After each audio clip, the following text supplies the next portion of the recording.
Sounds like a lot of fees. Yeah. Sometimes it could be Yeah. cheap or Yeah. so, but it's so many But I different think things it's you have to go important through. that people understand like what the process is and what Yeah. happens behind the scenes. So you're literally getting these products made with love, You essentially, are because it takes a lot all of forms and massaging. essence. Welcome to the Style and Vibes podcast with me, Michaela. I'll be giving you the inside scoop on music, fashion, culture, and more from Caribbean celebrities and tastemakers across the globe, pushing our culture with authenticity and, of course, style and vibes. Hello, everyone. Welcome to another episode of the Style and Vibes podcast. Today, I know we've been talking a lot about music, but today I'm finally getting into some fashion. Lord Jesus, please and thanks. So today I have Ain Earle of Trinidad. She's based out of Trinidad, and she has the organization Fashion Arch. It's Fashion Arch, correct? Yes, it is. I have to make sure I have the pronunciation them right. So yes. So Ain and I have actually known each other in the virtual space for some years now. We've been following Yes. each other on Instagram. So I've always been keeping up, and to be honest, she's one of my sources when it comes to Caribbean fashion, specifically in Trinidad, especially. Oh, thanks. There's so many things happening in Trinidad. I feel like it's a definite creative hub for fashion designers, in my opinion.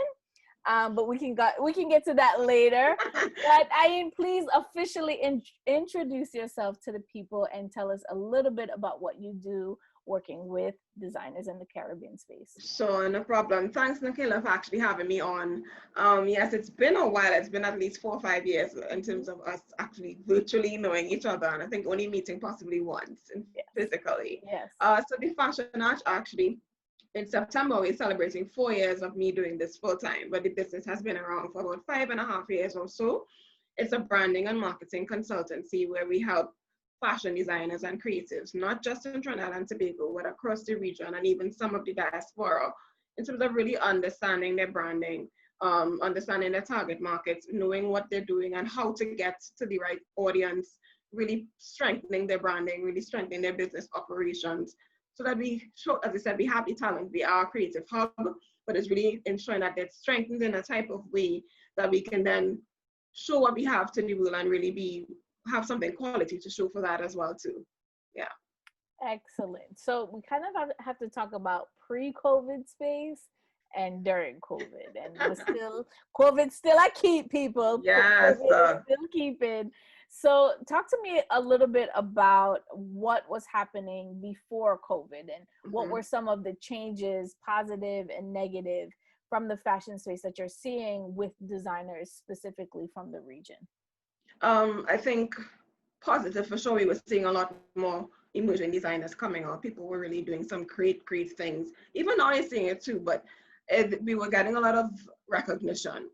We were always, the Caribbean itself, even the aesthetic that we have was always something that was looked at in terms of inspiration for a lot of things you would have seen on the runway.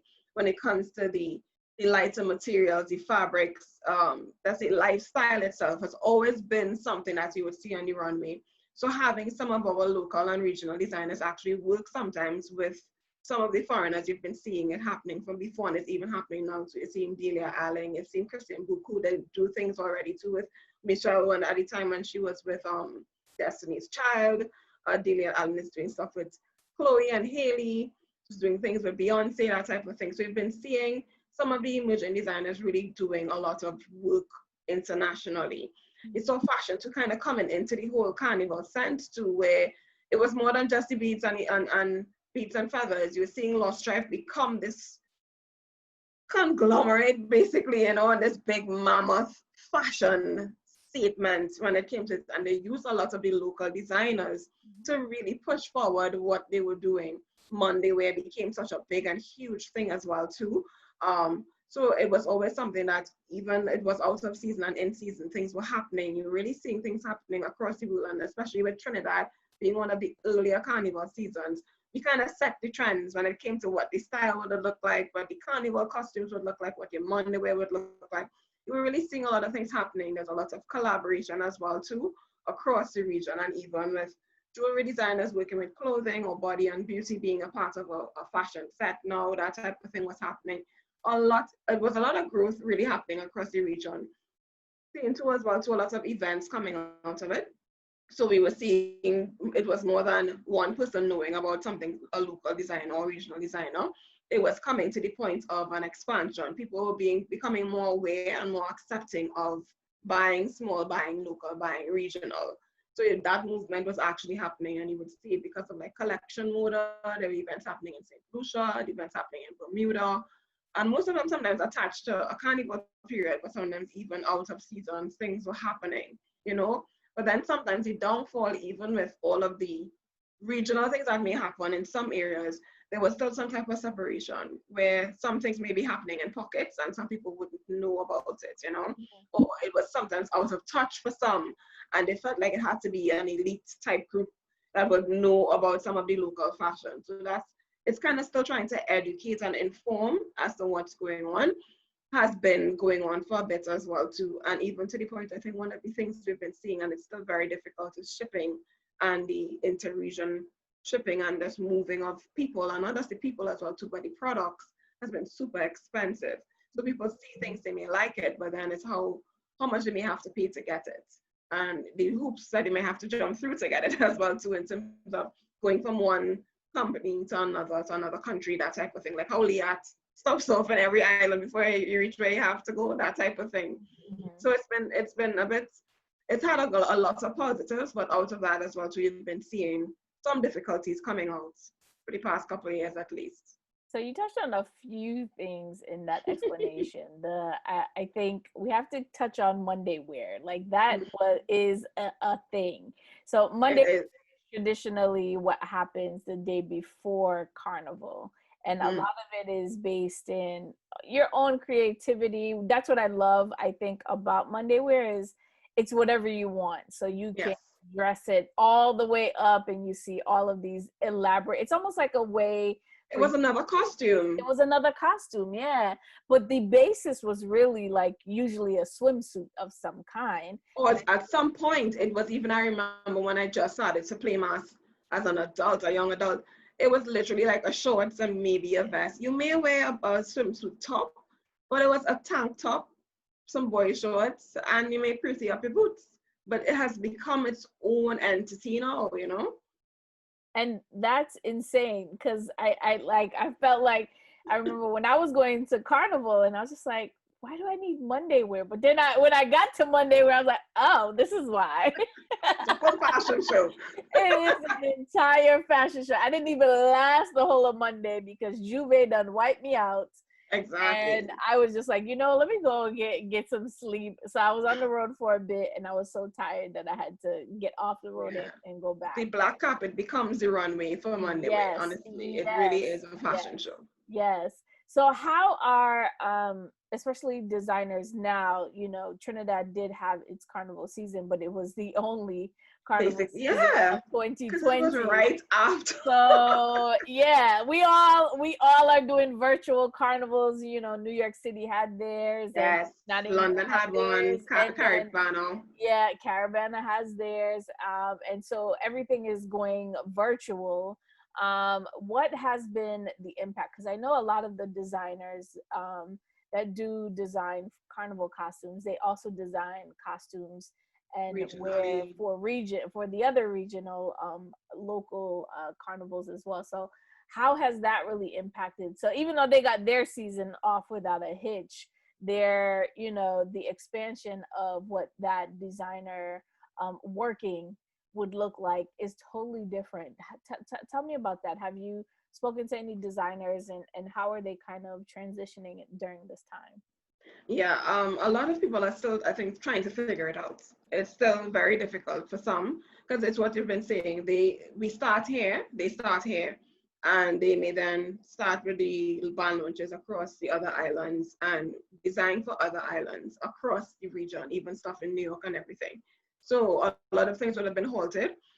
So they have been missing out, not just on creating, but of course in terms of revenue coming in because they don't have jobs. Those external jobs are no longer coming in right now because even if you're doing something virtual, it's still, you don't need as much resources as before. You may have possibly been paid to maybe do one outfit or like to do the sample, but then production is where they would get their money from, and they're not even getting that anymore. So a lot of them, I know some still do some type of swimwear. So when we were open, at least in Trinidad, because right now we're back in a kind of semi-closed state, so the beaches are closed. So it's only if you have your own private pool, basically, or they're able to actually export, that they could have at least sold some of their swimsuits outside of Trinidad and Tobago, which is still very low in terms of that what's happening. Some of them have started to do masks as well because it's now mandatory. So they started to do the masks. So they would have done small retail pieces, but nothing in any major type of way. I've seen as well too what has happened in terms of some of the larger companies now doing styled shoots to promote their brands. So that's where sometimes they could be incorporated, just in terms of, I guess, as a rental or whatever it may be, because we would have had recently White Oak, one of our brands here, they launched a new flavor. So I saw like Marie Colette swimsuits were in it, that type of thing. So it's another way to market their products, but it's just, I'm not too sure, demand is not really there currently. So they've been using different ways, at least just to remain relevant in some type of marketing aspect. And just trying to reach out to the customers. Some of them have been doing some more custom work when people have smaller events and they may need possibly a dress, a suit, something like that. They may do that. That's where some of them are making it, and some are just really just riding the wave out and hoping for the best as well too, because for some it's really, really difficult. They have a lot of material on them that they can't really do anything with. Most of it being spandex, especially for those in swimwear. So they've been trying to see how else or what else they can possibly do during this time. Some started to do a bit of loungewear because that's something too that they've been seeing been prevalent a lot. People are home, they want to feel comfortable, and they may not have the clothing all the time to really kind of fit into that. So in terms of it, the other thing you touched on is the shipping, how e-commerce, what has been the biggest, I think, hurdle is just getting an online shop and just shipping under normal circumstances. But before, all of this happened, I really did see a huge effort with a lot of the designers putting their stuff online, but as well as being, just getting the, Instagram shops up and running and stuff like that. And I think technology has allowed that to make it a little bit more easy, a little easier. I would say. I don't think we are not in a region where we can get the Instagram shop. So that's a bit difficult for us. But Instagram can be still used as a platform to sell your things, Right. And it's always been something that I tell most of my clients or any creative that I speak to, really being online, really trying to find ways to be online. Even if you use Instagram, you use Facebook, especially now, because people are scrolling every day, all day. You're trying to get away from what's happening. So it becomes now another form of entertainment. It would have been before, but now it's their main source sometimes outside of Netflix and other shows, So really being online, some of them too have gone and transitioned into the websites and really doing the e-commerce. But it's still a bit of a loss for some where they have to kind of couch their figures because shipping is so expensive. So that they kind of take a loss when it comes to shipping. I was talking to someone just recently about that. Because shipping, I think the minimum that she was seeing for somewhere in the islands would have been 18 US. But you can't charge somebody 18 US for something if they possibly paid 10 or 6 US, So most times she has bracketed it to the point of maybe 8 to 9 US would be her shipping rate. So she will just take the brunt of paying the 10 US on her side. That type of thing. So you kind of have to work out some of the economies of scale and how things really do for you. But they really had to kind of work out how the figures come out, but shipping has been super, super difficult. Is it easier to ship to the US or is it easier to ship inter-island? Into the US might be cheaper. Yeah. When I hear that, people want to buy the things. To the US it's sometimes cheaper. It really is. And because I know with DHL they've been working with some things here at least to couch some of the figures that if it's a certain weight, they've lowered. They started to kind of lower some of the rates for us here, but it's still difficult. It just seems like if it's on the island, it's a little easier, And if it's to the US, it's a little easier. But if you're going from island, like island to island, it's where it becomes, yeah. Where and then what happens to, like, I have had things shipped to me regionally for like different shows. I will get stock from other islands. They would usually do that through like LIAT, through the airplanes. But now because our borders are closed, it's very difficult to do that. And that in itself is such a process. I have been like 2 to 3 days at a time having to go back to see if things are ready, if it's been cleared, that type of thing. You know, so it's never a guarantee that because the package has reached into the country that you're going to get it immediately. That's never the situation as well. So if you've ordered something, say for like an event that's coming up in 2 days, you're still not guaranteed that you might get the outfit after the event. You know, that can happen as well. So it's also thinking about the time that it takes for you to actually receive that package too. And then the cost you may pay to clear it. Sounds like a lot of fees. Yeah.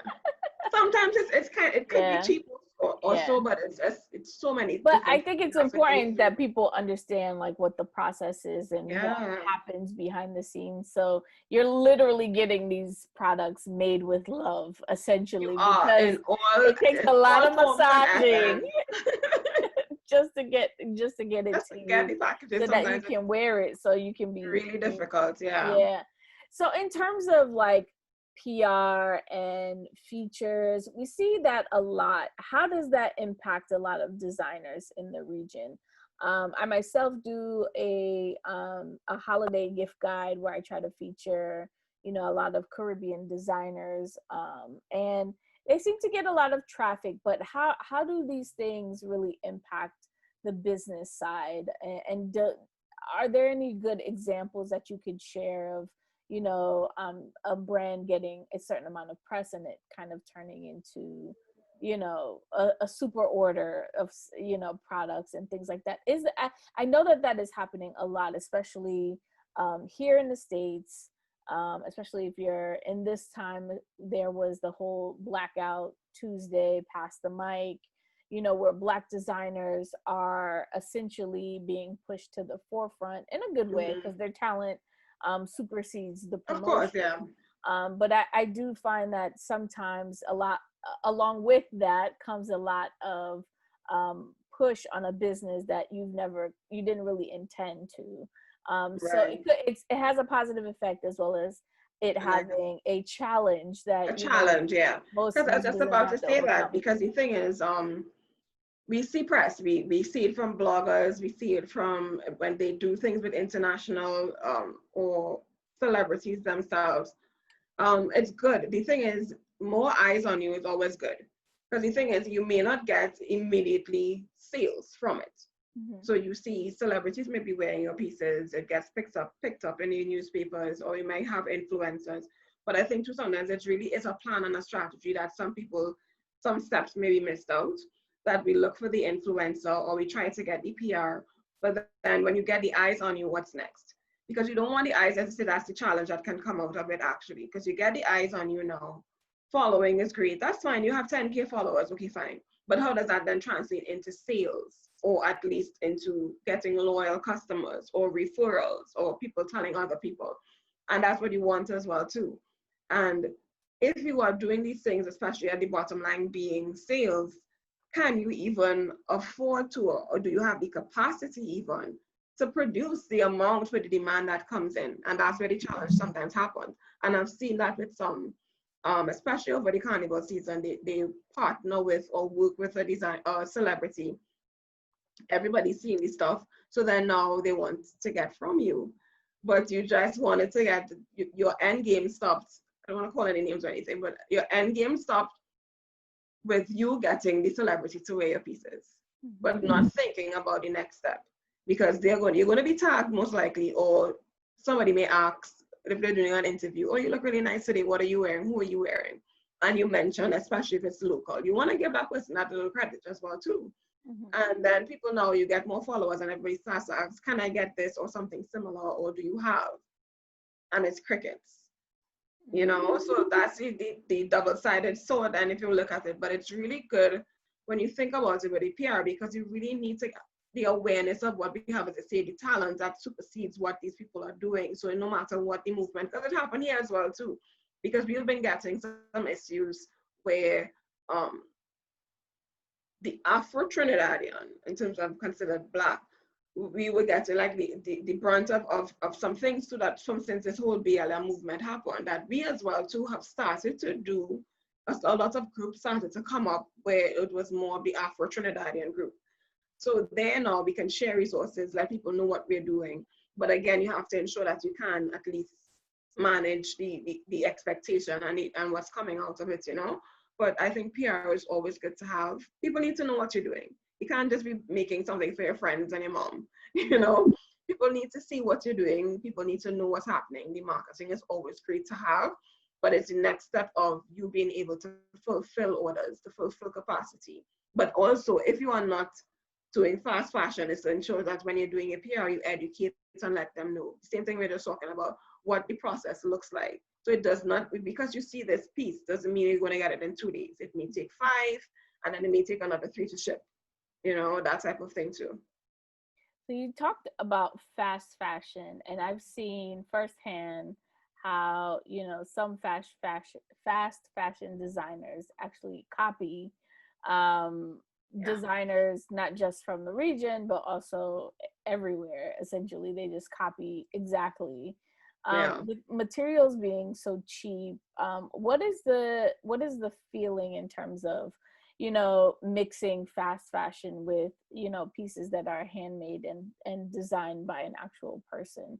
I know the impact that it's having here, so I can only imagine how it's happening in the region itself. Yeah.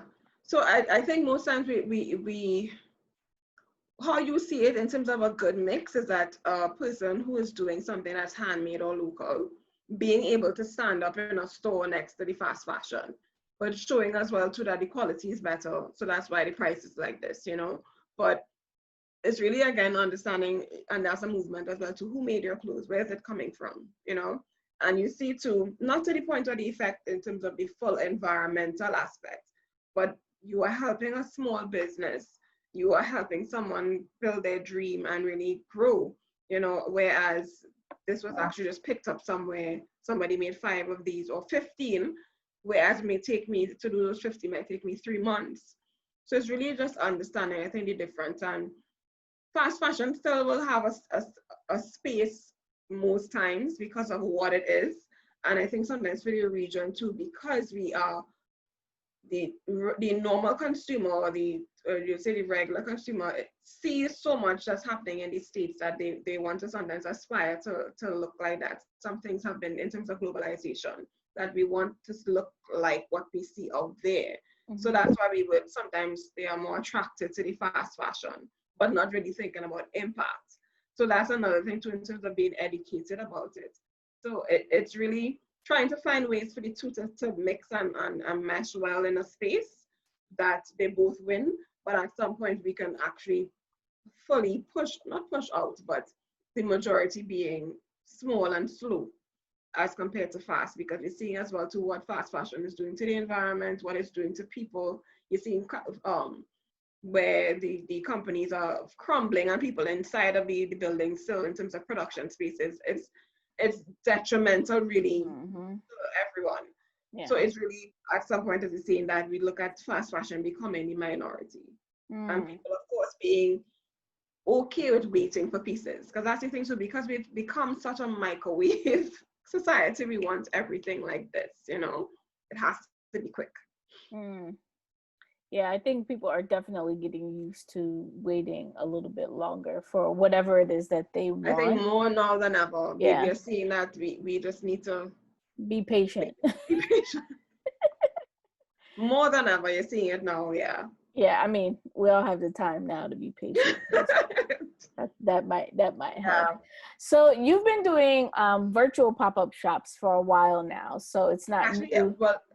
Yeah, it's been 2 because I've actually been doing physical pop-ups. Yeah, yes. For 5 years. Yes. And I've started doing virtual in the last 3 months or so. Oh, I thought you've done a virtual previously outside of the pop-ups. No, I did virtual only because of COVID. Virtual, because I still think, because again, the understanding of slow fashion, and I really want, and that's why the virtual is still happening too, because I really want attendees, customers, and the public to meet who's making their products, you know, really see and hear from them why they're doing what they're doing, what made me think to put this with this, describe the fashion, describe the product, describe the process.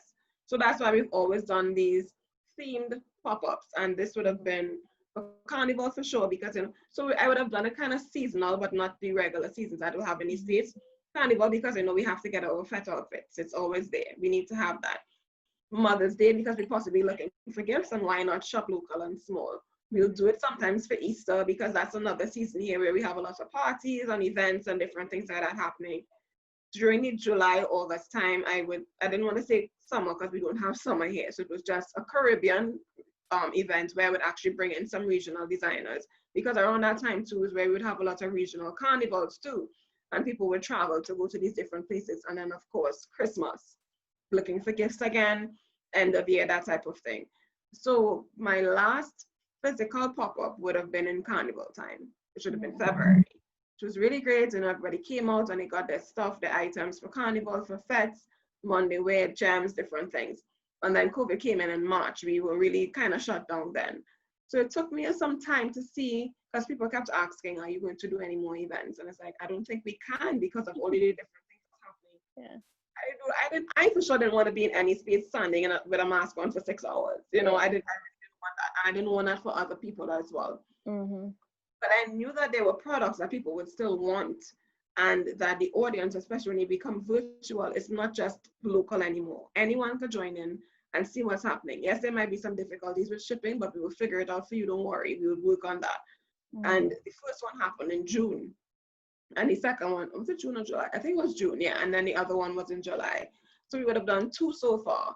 And they've been getting good results and good feedback, because it's still not physical, yes, but you get to see who is presenting, see what they're presenting, and then the vendors as well, to get to learn from each other, because sometimes even when you're in a pop-up in a physical space, they may not even know who else is there with them because they're at their table. But after what I've presented as a vendor, I can sit now and actually look on. So I can possibly partner with someone after, I can purchase from them as well, I can comment, because my stuff is done. And then of course at the end, we all do like a round robin, and people get to see more of the products. If you need to bring it up closer to a little thing, you can model pieces if you'd like. It's all up to you. And of course we have the giveaways when we make it interactive, and we have music and different things, because you have that in the physical space. So we just kind of now bring any pop-up into your home, basically. Yeah, so we actually have another one coming up for our anniversary, which will be at the end of this month, September 26th. So that's super exciting. How many vendors or designers do you have for this one? So I currently have 10 vendors on board. 4 to 5 of them are actually regional, 2 from Jamaica, 1 from St. Lucia, 1 from Grenada, and I think it's 2 from Grenada. Yeah, so 5 we have right now in terms of regional, and then 5 from Trinidad and Tobago in terms of body and beauty, clothing, accessories. Yeah, we have it. And so it's a full-on creative space, and as I said, it's really now bringing this pop-up into your home. You just have to log in to Zoom. I love it. I absolutely love it. So I can't wait to tune in, because I want to see everything. Yes. Hopefully my bank account lets me spend a little money. No problem. Don't worry. Yes, credit cards accepted. I remember. Yes, I know.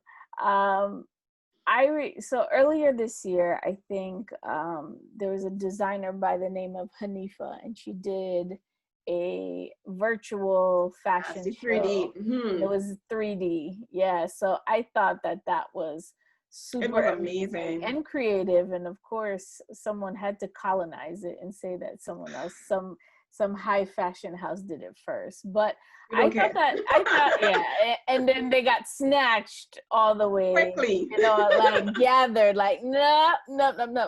She did it first. So yeah, it really was a great show. I watched it, and what I really liked about it as well too, it showed the Black woman with all her curves and her movements. It wasn't just any regular rendition of a person or a mannequin. It was the Black woman walking, which was the best thing ever, and I really, really appreciated that more than anything else. Because you know, especially when you go to New York Fashion Week and different things, unless you're going to a plus size show, everyone looks the same way. they might be a different skin tone, but they all have the same shape. It's sample Same and body lower type. in terms of size, same body type. So it was really nice, and it was really appreciative to see different body types and see the movement and see really too how the garment moved on someone while walking. It was And really was what I liked about it, removing the person, you know, because it was just it almost looked like an empty mannequin. It yeah. actually made you focus on the clothing even The more. movement, Yes, yeah. that's all you really took into Yes. account. And I'm sure you're at fashion shows. It's a lot going on, and you're taking in the entire You're taking in everything because experience. it's a show, it's an experience. Exactly. So I liked how it was just black and these things been white, and we look at the garments themselves and the way that they fit and move, which is most times what the fashion show should really be about. Yeah. Because if you're inviting PR persons, they have to write a story on what they've seen. Yes, the experience is there and great. Similar to buyers, they want to see what you have, the physical product. Mm-hmm. So yes, it's good to be all flashy and we have the lights and the flowers and the champagne and the scents and everything there. But the main thing is the garments, Mm-hmm. you know, and I think I liked that she understood the essence of it as well too. And really it did come through in the best way ever. And I thought it was just super creative. It was something that I hadn't seen before. What are some of the other trends that you're kind of paying attention to, whether it be in the space or just in the industry in general? It can be Caribbean or otherwise, but just want to hear your thoughts on some of the trends, whether it be through COVID or, you know, previously. Like, what are your thoughts? Well, actually, I was having a chat with Abby out of Benny Carib just the other day about some of the trends as well too, and some things in terms of some trends have literally gone out the door. It doesn't make sense anymore. Yes, we're seeing a couple of people are still doing some shows with fall pieces, but now they're actually showing that you can just layer what you would have been wearing for someone, just add something on instead of something completely new, you know, when it comes to the States at least. Color and comfort have been a major thing, especially now because of COVID. So you're seeing two different things. People want to feel comfortable, either at home or even when they're going out, because we now either have to be wearing masks, we don't want to be around people too much, we may be on the go. So comfort is always there. We still want to look stylish, but we still want to be at least feel comfortable in what we're wearing. So that means that the type of fabrics that you're using, the type of cuts of outfits, just the way it makes you feel. And then again, in terms of how things make you feel, colors have been going. Because, you know, we have Pantone does a color every year. Nobody cares anymore. You know, it's to the point. Wear whatever's in your closet, what will go, how you makes mix and match. Good and feel safe, because a lot of people have started to use a lot of muted colors because anxiety is at 100. So the muted and more softer tones and the pastels actually make them feel safer.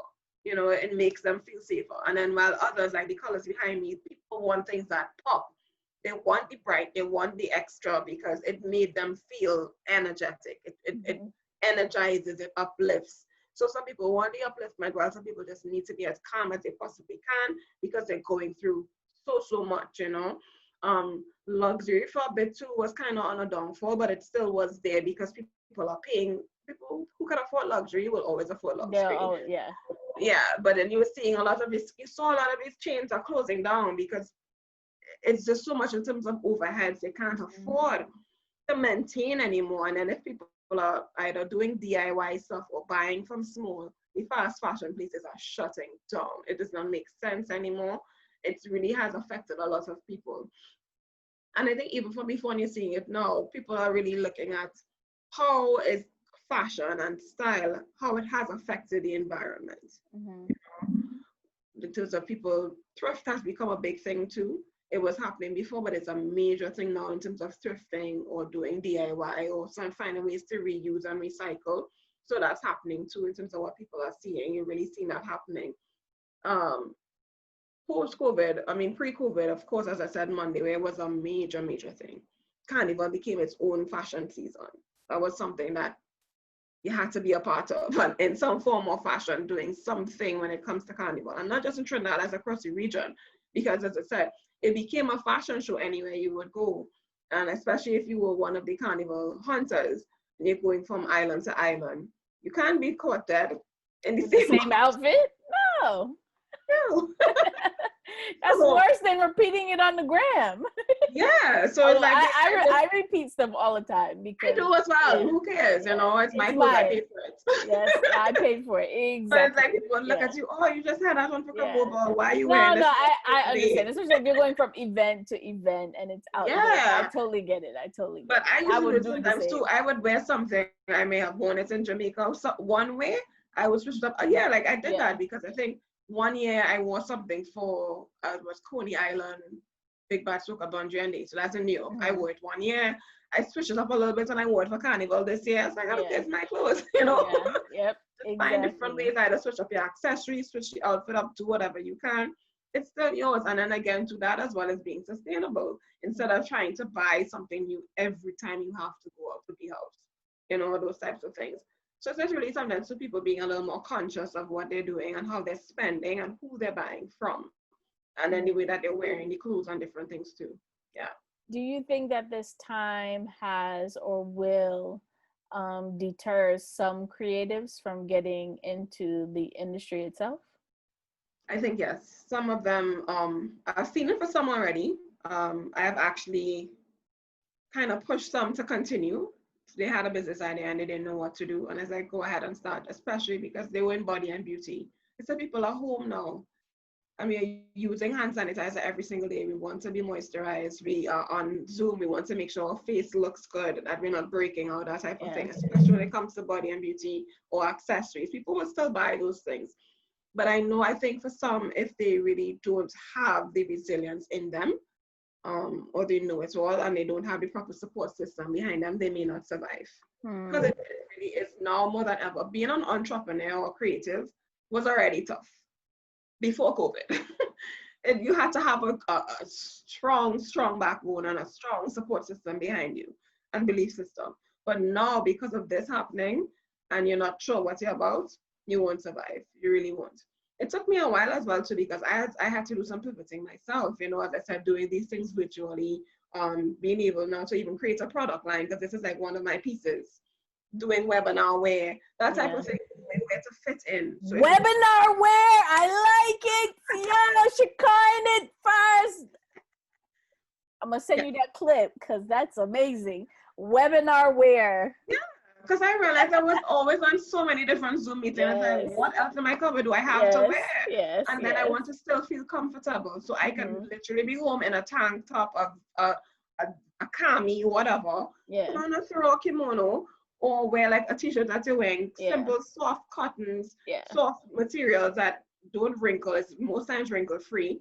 So I'm home all the time and I know my meeting's in an hour. All I literally need to is maybe put on a little light powder and then everything, and I'm ready to go. Listen, it's professional. Just reach. I put on a little lip. Yeah, it's only my phone is like, damn it. It's because I'm separate from where I usually am. So I didn't prepare because I was out all day. But honestly, it's fine. I was looking at a way that I can still look presentable online, but be as comfortable as I possibly can, and of course represent my Caribbean roots. So that's why I decided to do the fashion lifestyle, and as I said, it's chic, comfort, Caribbean. So you have the loungewear, but it is really webinar wear. Now some people are back out to work and they can still wear casual pieces, so they still wear it to the office, you know, that type of thing. So wait, have you launched it already? Yeah, it's out there. I launched in May. Yeah, so you can check it out. The Fashion Lifestyle. I'll send you the link. Fashion Arch Lifestyle. Okay. Oh, yes. I'm about to get my whole life. So I decided, because now I said I see what you're trying to do. You know, you're trying to make me spend the money before me get on the web, the virtual pop-up. And don't worry, all the products will be at that webinar as well. Okay. There really was creating, this is what our lifestyle is now. It's more about, as I said, being comfortable. It's being online. Even if you're going out, you're not wearing the full suits anymore. We're not about the blazers and trying to be hot out there. No, thank you. I think that the whole space is going to, especially workwear. Like what was workwear is gonna kind of. It's not the same. Yeah, that's the same as I said. There are no trends when it comes to colors. Workwear now has become a little more relaxed, unless you're really working in some government institute that has rules.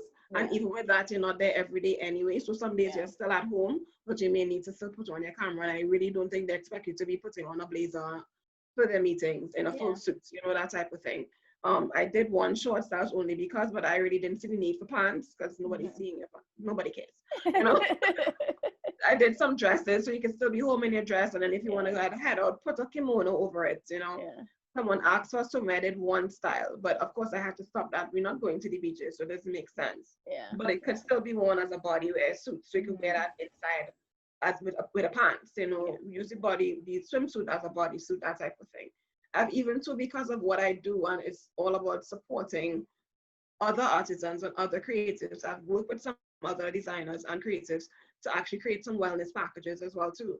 So that's another thing, because as I said, you're seeing people, anxiety was high, pressure was high, different things were happening. So a simple journal was created. I use an illustrator from Trinidad and Tobago just to do a simple journal. It's a notebook, it's simple, but it's just, it's pretty, it looks nice. People may, and then people just to write things down. Speaking about, of course, the benefits of journaling and what it does for you. Work with a local person who does some soy candles, or someone that did a body oil. Things uplift your scent and your spirits, that type of thing too. And then now we've added, it's actually just been launched, so we're doing a face mask, a local soap, a body oil, and a candle. So you can have like a full-on spa at home. And everything is locally made. Yeah, set up the vibes, you know. Yeah, set up the vibes. I like it. I like it. So Yeah. in terms of just like celebrities or fashionistas or just anybody really, who in your mind is like killing it, like style-wise? Style-wise right now, who is killing it? I mean, right now we all home for the most part. Yeah, so that's what I'm trying to But think of. to be completely honest, you know what's so funny is I see a lot of influencers, they're still taking pictures, and I'm like, where are they going? They must be going to the corner store, they're going to the market, they're going to hike. And I'm like, nobody's wearing these big old ma'am shoes. I collect those because yeah, the thing is that I think I have to put on my heels. They might just crack just now. Yeah. I just haven't put them on just to walk around because. Yeah, I have two flats that I wear all the time. I have my Converse and one naturalizer comfortable shoe. That's all I wear. I bought like 5 pairs of sneakers last week. Yeah, that's it. And over COVID, I've bought like flats and just sneakers. All my mules are just there. I'm watching. I'm so sad because it's like I don't even want to wear these. All of my sandals that look so cute, I really hope they're still good. I don't know, you know, that type of thing, because I'm really not sure what's happening. But anyway, in terms of like style, I really loved and like to see Janelle Monáe. I like what she brings, you know. I like her vibe. I really love her style. She does a good mix of like androgynous looks and girly looks, and she mixes really well. And she blends it well. It just kind of covers over everything. Lupita to me has always exuded this kind of confidence that anything that she wears always looks fabulous. I've always liked her style from even before most of the movies, and even just being Lupita from since 12 Years a Slave, or even before that. I really like to see what she does. Locally as well too, I think Patrice has been growing into herself and her style. I really like to see how she looks and what she does. It's really interesting to see. Who else I've been seeing recently, or that have been that's kind of, I haven't seen her for a bit, but I've always really liked her style. Solange. I like that type of look and what she does. It really is nice to see, because it's kind of hippie, but not really. Yeah. You know, very nonchalant and it's effortless, but it's really it's full style. It really is full style. But I really have seen something somehow that I like. You know, of late, honestly, I really can't think of any. I know everybody's home, so it's kind of just like like, you're wearing whatever's comfortable at the moment. Yeah, but what I've actually started to do, and it's been kind of cool, is watching certain shows. Do I look at what people wear in the shows? So that's been kind of cool too to see, because I know sometimes now we have nothing else to do, so we're online, we're watching a movie or looking at something. I always like to see what Shiona does. Shiona Turini, Caribbean girl again, yes. So I loved everything about Queen and Slim in terms of what that looked like. I really like that. I loved everything about Insecure as well too. Yes. Full on. Yeah. Especially, I would love to see Molly. Some things are a bit questionable for me, but even as herself, in terms of being Yeah, because I know she's been getting hated as being Molly because everybody's like, how could you be that kind of friend? But Yeah. but But they really did, especially in this season, they stepped up her this fashion game. up There was only Molly. one that I didn't like. It was like that green suit that had I the think it's the same fur. one with The the same pink one, hair. yeah. It just made it look too. I didn't understand it. I didn't That's why I said understand. some pieces were That was the questionable. only one that I was like, I don't know about Yeah, that. even But when she everything put on else, the denim at first too, even for the event, I wasn't sure about the yes, denim because of the yes, type of event she was going to, but then yeah, it made sense because of what her character represents. yes, She's still kind of above, she has to show, yes, yeah. yes. So I like, I I like, got, I like how her like even individual. And now that you say that, looking at like shows and their yeah. So I personalities and pick up that. how, That's what I've been looking yeah, at recently. Yeah, I pick up certain things in certain shows. Um, Even to the end of Insecure when they would have the wrap-ups, the wind down, some yeah, of the outfits even there was yeah, fire. I yeah, really, really like to see that. So it's been looking at things like that. Like the other day I watched over Wonder Woman because I really, really like the styling in that as well too. Black Panther, hands down, styling was immaculate, that type of thing. So now when I look at shows more than ever, I just kind of like the style looks at certain things, notice certain things too more because there's nothing else really I can look at outside of that. It's like watching Claire Fashion Bomb daily sometimes her yeah. style, but there's nothing else really happening. Yeah, I think Nothing's it's going on. important to stay inspired, Yeah, especially so that's during what's this been going time. on. Yeah, yeah. And still shop. I'm still gonna be. I've still shopped this entire time, Yeah, so that's it's the just reason why I'm different. doing the pop-ups as Yeah, well. People have been asking, and the thing is, yeah, it's not like major expensive pieces that I'm when I'm curating. I have to think about that as well too. yeah, So even though we would have registration from all types of people, I still ensure that it's things people would be able to purchase or even to give someone. It doesn't make sense now. Full-on gown or a suit that's $1,200. No, that's not going to make any sense at all. yeah, yeah.